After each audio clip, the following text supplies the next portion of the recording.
Hello mga Katden lovers and Katden followers, narito na ang pinaka-latest updates patungkol kay Catherine Bernardo abay nagbigay ng payo para kay Mr. Alden Richards sa usaping pag-aasawa. But before that, if you haven't subscribed yet to my YouTube channel, please don't forget to like, share, and subscribe at i-hit mo na rin ang notification bell for more showbiz updates. Of course, bago tayo magpatuloy, nais ko po muna magpasalamat sa lahat ng mga legit viewers, sa lahat ng mga Katden fans, and sa lahat ng mga nanonood at patuloy na sumusuporta sa ating channel. Thank you so much from the bottom of my heart. Let us first congratulate po muna natin ang lahat ng mga Katden lovers and Katden followers, kung saan lahat po ay talagang yung effort ng pagbili ng tickets at pagsisell ng ticket sa lahat ng panig ng Pilipinas at ng mundo. Pero this time Pilipinas pa lang po ito, 24.78 millions pre-sales. Ito po yung mga benta ng tickets, hindi pa man po napapalabas ang Hello Love Again. Hindi pa po kasama yung mga international na pre-sales na mga tickets.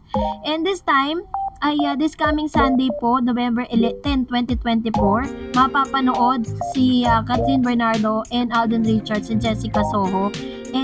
And mamaya po, tutok po tayo sa Family Feud, mamayang 5:40 PM sa GMA Network. Isang exciting na November 8 na mapapanood sa Family Feud dahil mapapanood na ang Hello Love Again stars na sina Alden Richards and Catherine Bernardo. Mapapanood sa masayang survey hulaan ang Team Joy ni Catherine kasama sina Direk Cathy Garcia Sampana, Lovely Abelia at Valerie Concepcion. Makakasama naman ni Alden sa Team Ethan sina Joros Gamboa, Jeff Tam and Jameson Blake. Subaybayan ang kanilang mga sagot pati na rin ang mga i-reveal na celebrity guest sa episode na ito dahil kaabang-abang ang episode ng Family Feud kasama ang Hello Love Again stars ngayong Biyernes, kaya tutok na mamayang 5:40 PM sa GMA Network.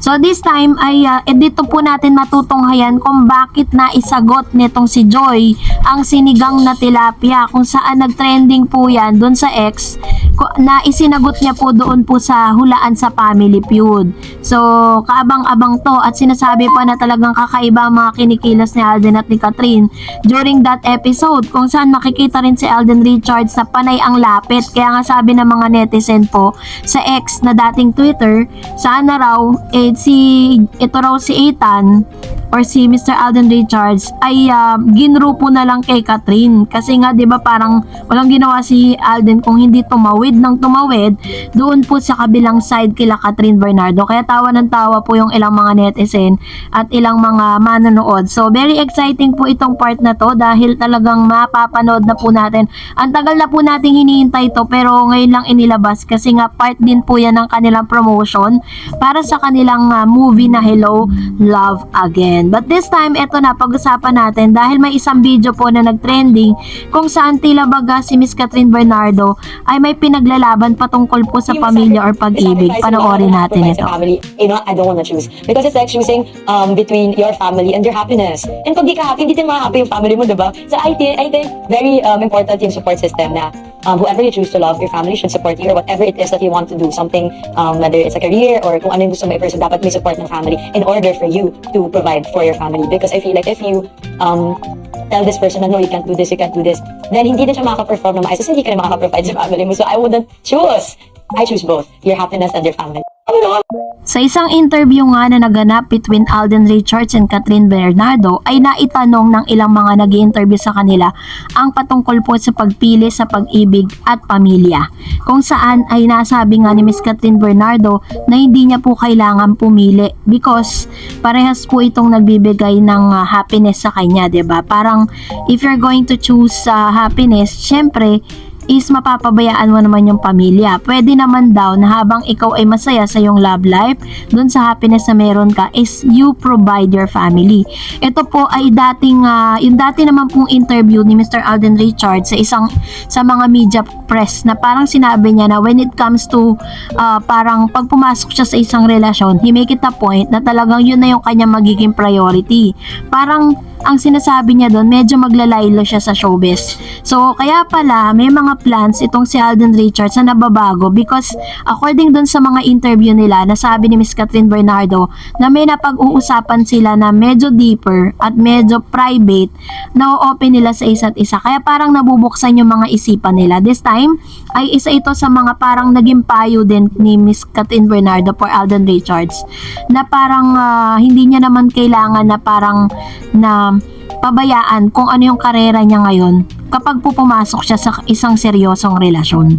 So, pero yung parang gusto kasi ni Alden kapag po nagkaroon na siya ng partner or pag po nagkaroon na or pumasok siya sa seryosong relasyon, parang hindi na po talaga boyfriend ang hinahanap or girlfriend ang kanyang hinahanap. But of course, ang hinahanap niya is pagpapamilya na because kung mapapansin niyo he's on the right age naman na, 'di ba? So, yun pala yung isa sa mga bagay na nakakapagpabago ng isipan ngayon ni Mr. Alden Richards. Kaya abangan pa natin ang ilan sa mga stories and mga interviews na lalabas pa with Alden and Catherine. Now, narito naman ang ilan sa mga komento reaction po ninyo patungkol naman sa ating latest updates. Magbasa tayo at magre-react tayo, magbibigay tayo ng komento patungkol po sa inyong mga say sa ating pong last updates. Let's start off with Miss Sinaida Francisco.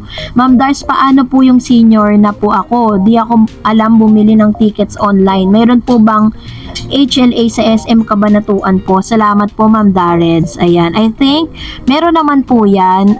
I-check po natin or magpatulong po kayo sa inyong mga apo sa kung saan pwede kayong kung saan po yung showing po yung movie, kung anong SM po yung nagki-cater po ng movie ng Hello Love Again. And I think meron po yan kasi dito lang naman yan sa Pilipinas Sabi ni Alexian Penaflor, Ma'am Dars, good PM po. May nakita ko ngayon, may nagbalita na si Alden at Sanya ay talagang may relasyon. May mga picture pa na sobrang sweet. Mapapanood yan, Kat. Hindi maganda yan. Sa pelikula nila, di na ako umaasa. Kaya siguro medyo atras si Kat. Natawa lang ako dito sa comment na to, no? So, alam niyo po, kahit naman talaga sino pwedeng mag-claim na meron silang mga relasyon. Pwede po nilang sabihin na talagang nagkakaigihan na dahil part po yan ng kanilang pagpo-promote din ng kanilang teleserye para mapag-usapan sila kasi talagang sila po talaga originally ang pinagpa-partner ng kanilang network kasi hindi naman magka-network si Catherine at si Alden So, possible talagang gawin nila yan. Pero, syempre, it doesn't affect kung ano man yung meron sila ni Catherine Bernardo. And of course, sabi ni Miss Coco Channel, hello Dar Eds again. How are you doing? Hello love again. Love is truly in the air. Friendship and relationship goal from Alden and Kat reunion. Reminding, rekinding love can lead to a beautiful new beginnings. Hello love again indeed. Katden's journey as Ethan and Joy Marie is truly awesome. Reunited and stronger than ever. Alden and Catherine's story inspire us to rekindle past and nurture meaningful relationship. Don't worry about bashers. Throwing publicity, good or bad, is publicity. For your idols, chill lang sa loyal and devoted Katden fans. Cheers to HLA showing in November 14 in Australia. Happy weekend everyone. Ayan. So si Ma'am si Coco Channel kasi she's from Australia. So mai-enjoy niya yung Hello Love Again. And si Ma'am si Sinaida Francisco. Good afternoon Ma'am Dars. Salamat sa mga good news po tungkol sa Katden. God bless sa iyo Ma'am Dars. Ayan, thank you Ma'am si Sinaida. Sa mga good news, dun tayo mag-dwell. Huwag tayo masyadong ma-stress sa mga bad news. 'Di ba? Yung mga naglalabasang fake news. Meron pa nga pong lumalabas na fake news na parang sinasabi na umamin daw si Catherine at si Alden Richards that they are really a friendship daw po yung meron sila ngayon. Tapos sinasabi po ng isang vlogger na kaya daw ganun yung sinabi ni Catherine dahil mahal pa raw niya si Daniel Padilla. My God. Sabi ni Mr. Renato Husayan, magkikita kami nila Alden and Kat in Calgary pagpunta nila ng Canada kasi babalik na kami sa Canada by November 21. Hopefully, mas sweet photos and videos makapture ko.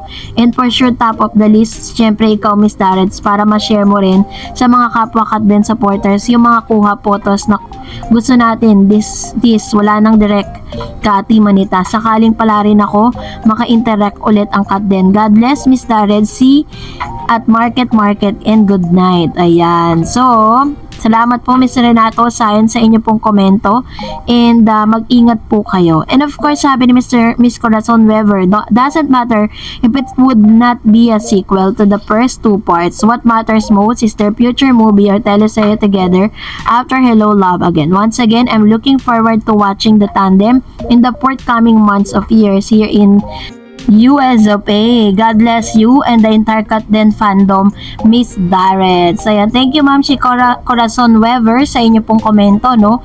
Dahil meron pong mga mapapanood dyan na Hello Love Again. Miss Piggy Yu, grabe lagari ni Kat at Alden. Kahit sinong artista na may part 2 ang movie, talagang hanggang leeg ang kabanyan. Hopefully, maging 2 times ang kitaan ng movie ng Katden. And Miss Elisa Reyes, sana po teleserye para meron po kaming mapapanood dito abroad. Ayun, ito naman po yung isa sa mga gustong-gusto, no, ng kanila pong ng mga fans ng Katden na sana raw mapanood po nila or magkaroon sila ng teleserye together, which is hindi naman po magiging imposible yon kasi nga may collaboration ng ABS-CBN at ang GMA Network. So, possible yan. Kung si Joshua Garcia nga nakatawid, 'di ba? At naging kapartner niya yung girlfriend po ni Khalil Ramos, no? Sino ba 'yun? Nakalimutan ko yung pangalan. So anyways, isa 'yun sa mga isa 'yun sa mga nilulook forward natin for Katden. And that's it for today. For more videos and updates, please don't forget to like and subscribe. And please don't forget to follow my Facebook page, Dar Eds TV. God bless everyone!